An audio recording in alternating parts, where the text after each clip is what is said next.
కేరళ అక్షరాస్యతలో ముందుంది, లిటరసీలో. కానీ మూఢనమ్మకాలు కూడా ముందుందా ఏమో. ఈ ఇన్సిడెంట్ చూస్తే అట్లాగే అనిపిస్తుంది. కొట్టాయంలోని ఏదో ఒక ఊళ్ళో ఇద్దరు ప్రేమ పెళ్లి చేసుకున్నారు. ఆ హస్బెండ్ పేరు అఖిల్ దాస్. అతని చుట్టాల్లో ఎవరో ఒకరు ఈ మధ్య చనిపోయారట.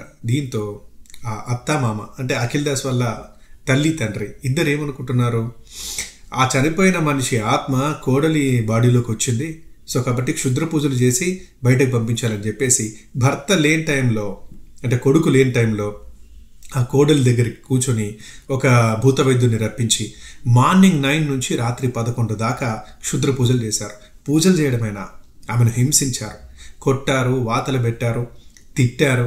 అండ్ లోపల అతని బాడీ ఉంది కాబట్టి అని నువ్వు బయటకు వెళ్ళిపో అని చెప్పేసి బయటకెళ్ళు అని చెప్పేసి నీకేంటి మద్యం కావాలా అని చెప్పి తీసుకొచ్చి డ్రింకింగ్ చేయించారు, మద్యం తాగించారు. నీకైనా సిగరెట్ కావాలా అని చెప్పి బీడీలు సిగరెట్లు తాగించారు. ఇంకా దారుణాలు చేశారు. అట్లా ఒక 10 to 12 hours టార్చర్ చూపించారు ఆమెకు. పాపం ఇదంతా భరించి తట్టుకోలేక ఆమె అన్కాన్షియస్ అయిపోయింది. తర్వాత నెక్స్ట్ డే మెంటల్గా కూడా పాపం వీక్ అయిపోయింది.